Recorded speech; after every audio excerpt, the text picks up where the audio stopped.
Okay, so let's derive the Newmark's method uh, to be used in our MDOF problem. Okay, and of course, uh, you will also notice that, for example, in this analysis, no, using STAAD, no, we can assign a loading that is in an irregular pattern, no? So unlike with a modal analysis also last time, we can also assign a load that is um, regular in pattern, irregular, I mean. No? So last time we're doing a harmonic function, no? So here we can assign a force versus time plot, no, of your loading. So you can do something like a triangular load, no, wherein you have a load here, and then suddenly after some time it becomes zero. No? And in this case, what we will be doing is a constant load at a certain time, and then it becomes zero, and then again increase with a certain load, with a constant load, and then constant until the end of the duration, no? So yung ganyan, no? You can use a numerical methods approach like Newmark's method that we will be discussing. But here in this recorded video, I'll focus more on the derivation because there's a separate lecture already for the using spreadsheet uh, for the solution, no, of a numerical methods approach in an MDF problem using Newmarks. Okay, we encountered Newmarks last time in SDOF problem. Okay, here chapter 5, no? And we have this formula, no, that was developed by Newmark 1959. This time stepping methods using this equation. So I'll try to rewrite that here. So nire-write ko siya. Oops. And then you will see that we're going to derive this formula. Okay, the delta UI dot. Or basically, meron siyang formula expressing the velocity and the displacement, which is this one. Okay. So basically, let's expand this equation. Okay, where's that here? So actually, it's here. Yeah.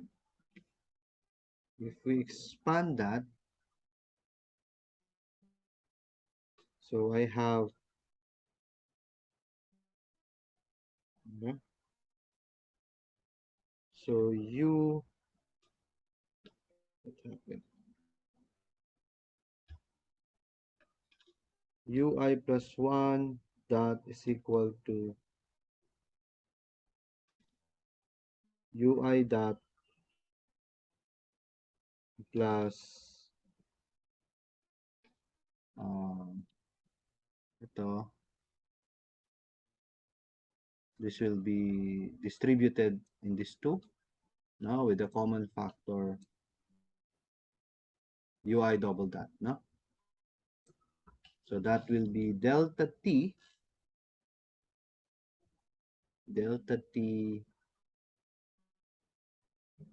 UI double dot minus gamma delta T UI double dot, then plus gamma delta T UI plus 1 double dot. Okay?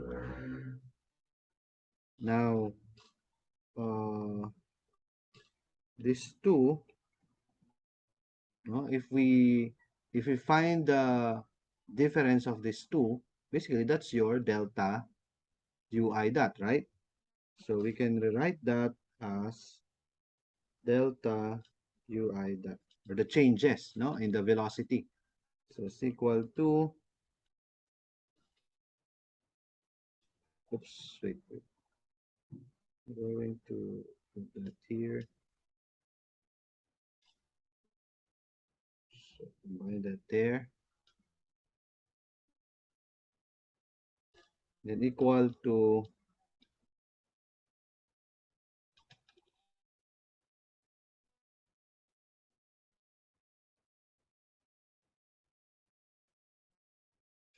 mhm, delta t ui double dot,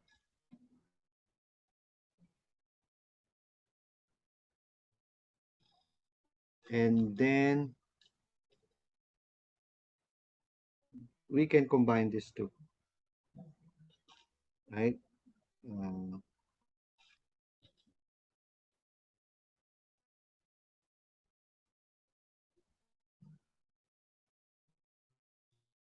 we should copy first this one. Let me copy this first.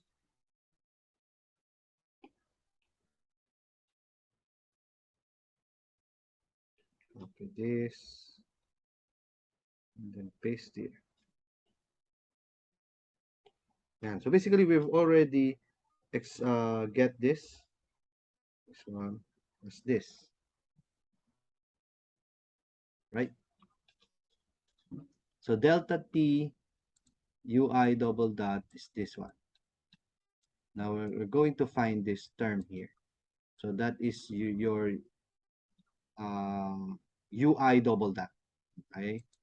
So basically, let's simplify this one.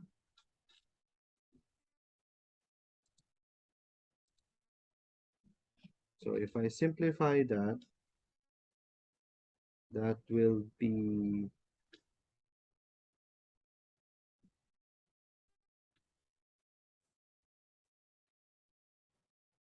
gamma delta t. No? The common factor is gamma delta t.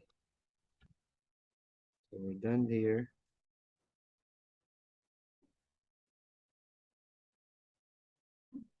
So that will be plus uh,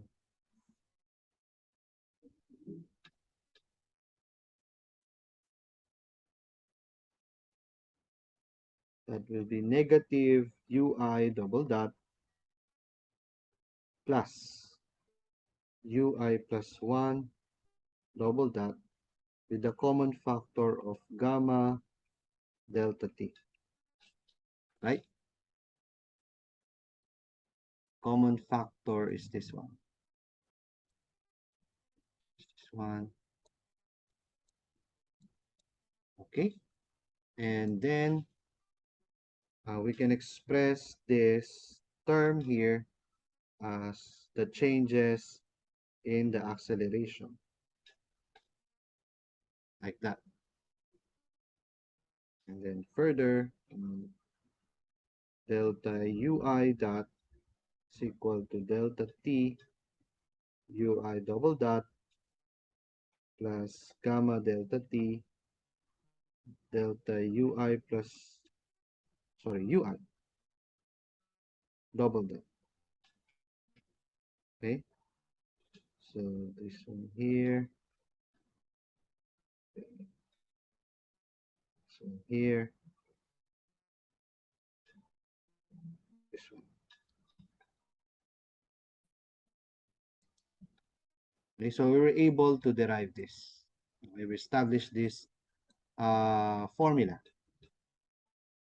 So we will do the same for the displacement, okay, for this formula. Uh, with that, we're going to derive this one.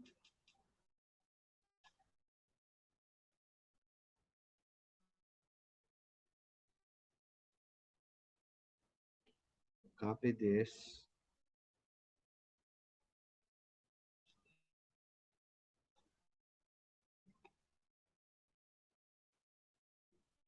Yeah, so we're going to derive that. Okay, this one. Okay, uh, from this. Okay, so let's expand.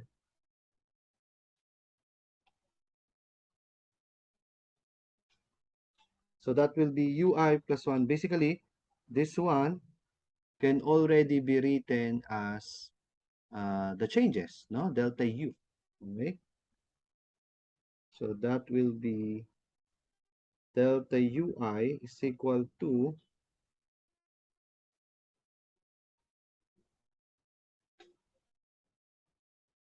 delta t ui dot, then expand, that will be 0.5 delta t square ui double dot minus beta delta t square ui double dot.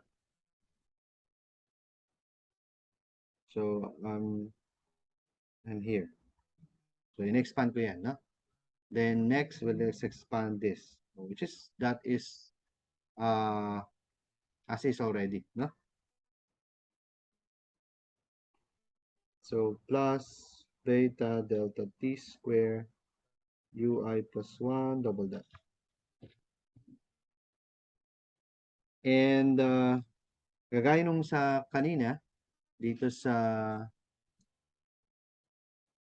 ito, yan, itong dalawa, we can combine them and express that as the changes, no? Or the difference, no? Okay.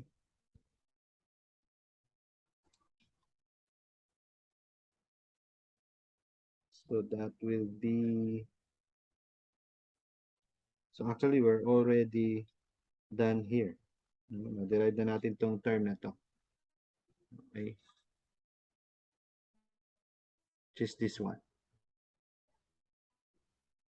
And also this one, no? That this one, oops, is already this one. Okay. Delta t square over 2. And then this one is already this one. So that means this term here should be equal to this term. Right? So let's check. So ito na lang anin ko. So if I get the common factor beta delta t square, that will be minus ui double dot plus ui plus 1 double dot. Right?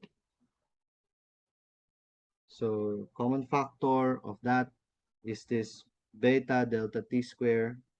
Extract natin. And then this negative ui double dot, which is basically delta ui. Na? Okay?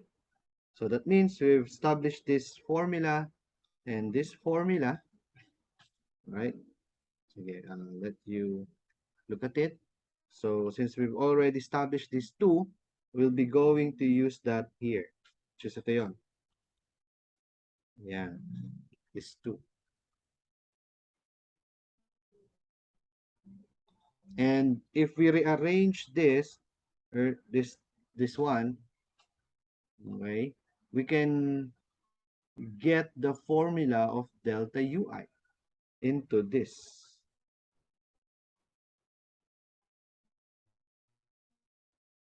Right? So take note, no? So take a look.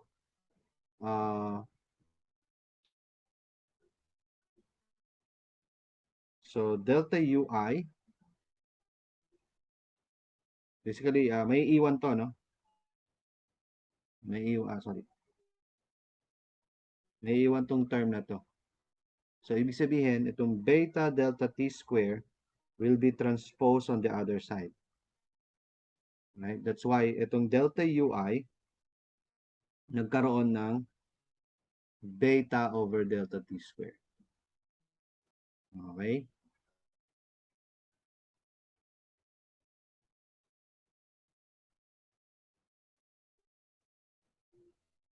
And then, uh, so for this term, no, pag na-transpose siya on the other side, ma-cancel naman yung delta t here. No? That's why ang matitira is uh, this one.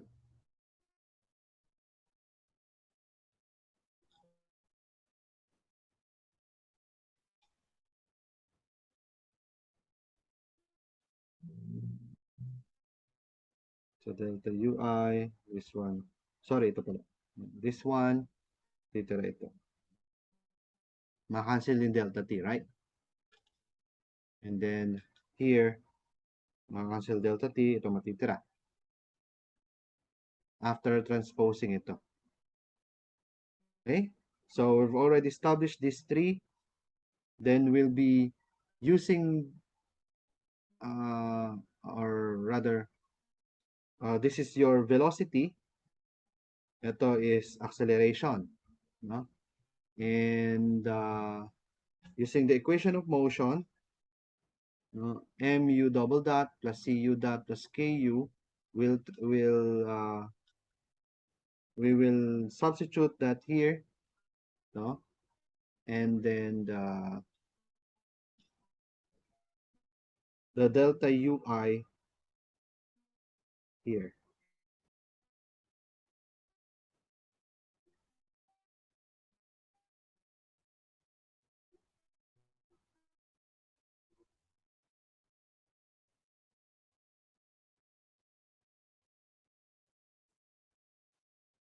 Okay, so by the way, no, how paano naman to na-derive? No, you will be able to derive this using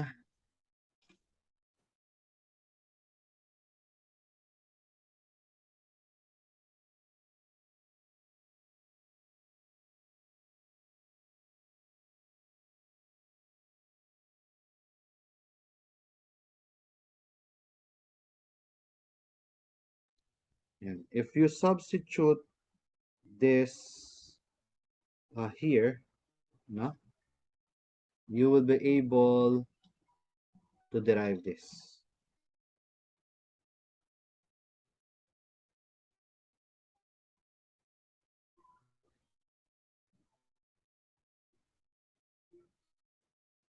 Okay, and that's it, no? So now, since na-establish na natin to, and we're going now to expand this, no? Because we will be substituting this formula of velocity, changes in velocity, and incremental value of, sorry, velocity and acceleration. Okay? Velocity and acceleration. Okay, so substituting that or expanding that, you will have this. Ito ko lang. Right? So M, so this is M, then delta ui double dot, which is the acceleration, is this term. So substitute here, right?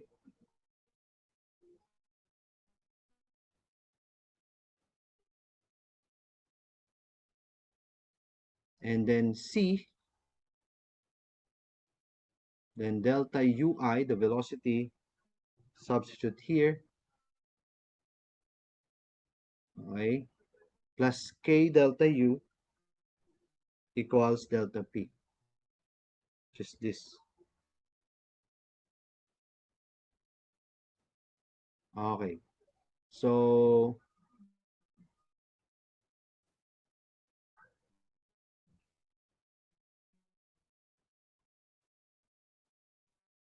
and then nilagyan ko ng color yung ano, no? So, yung mga red, meaning, yan yung mga delta UI. No? Then, yung magenta, yan naman yung mga velocity. Okay? And then, yung green, yung mga term for acceleration.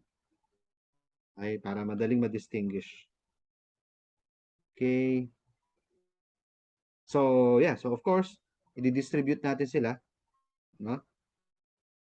Distribute natin. So, tayo dito.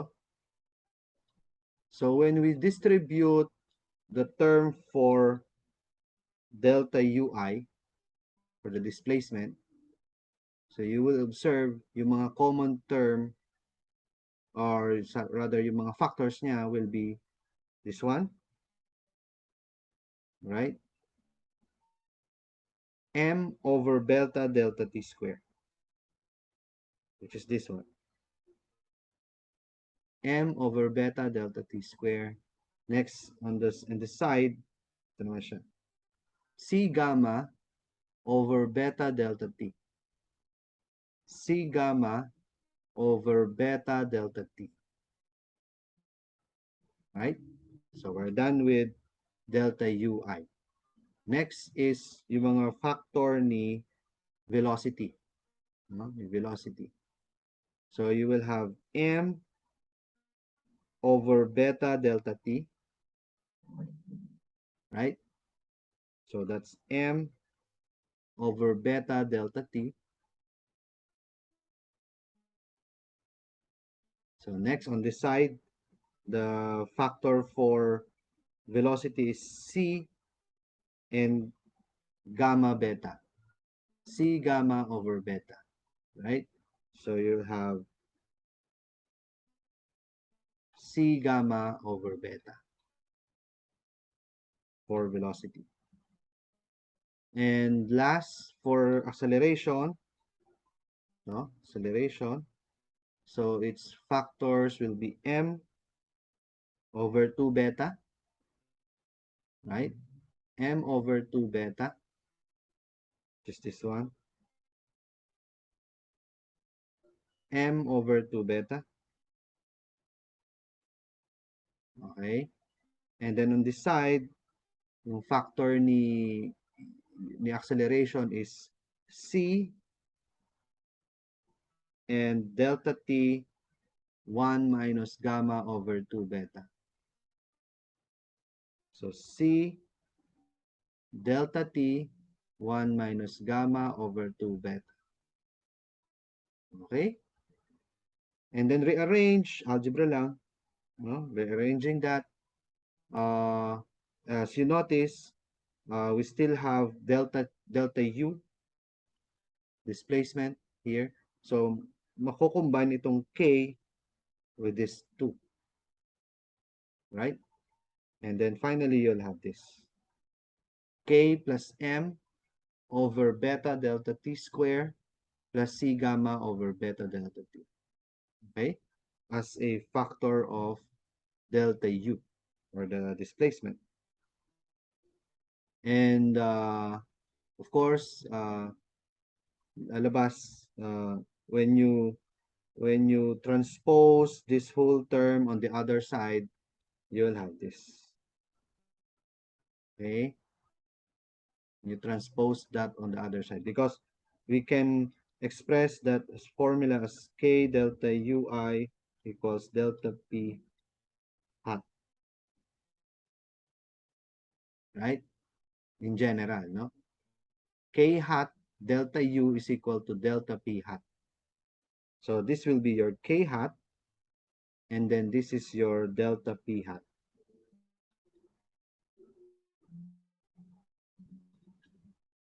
Okay, so that's the derivation of the formulas that we'll be using in Newmark's beta, which is this one. Yeah. So for example, for the K, remember, right? For the K hat, K plus gamma over beta delta T. C, which is this one. Okay. And then for the A, hindi ko lang kumpleto. Ito yan. So, M over beta delta T, and then gamma C over beta. So, consistent naman yung sign if you notice. Again, transpose yan, kaya magiging positive on the other side. Okay, and then for the B, you have this term, this. M over 2 beta plus C delta T 1 minus gamma over 2 beta. Again, itatranspose pa yan. No? So, to change sign. Okay. And that's it. And then we're able to derive these terms. And yeah, so we extended that sa chapter 13. Oh, sorry, 13 or 15.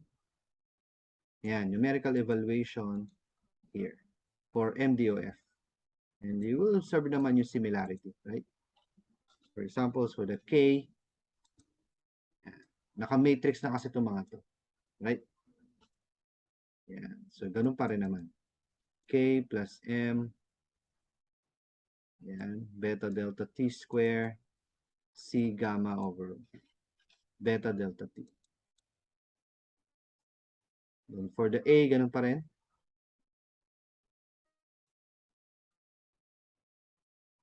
M over beta delta T, gamma C over beta. Then for B, M over 2 beta, C delta T in this term. Okay? And then transpose on the other side to have the same term. And that's it. And okay, because you will be using A and B in the formula here.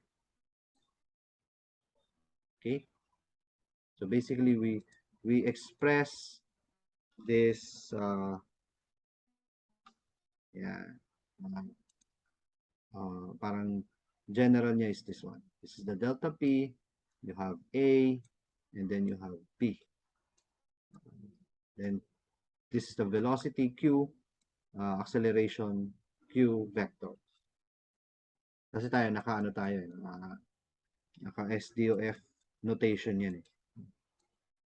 Okay. And we were able to manipulate that in the spreadsheet in this formula.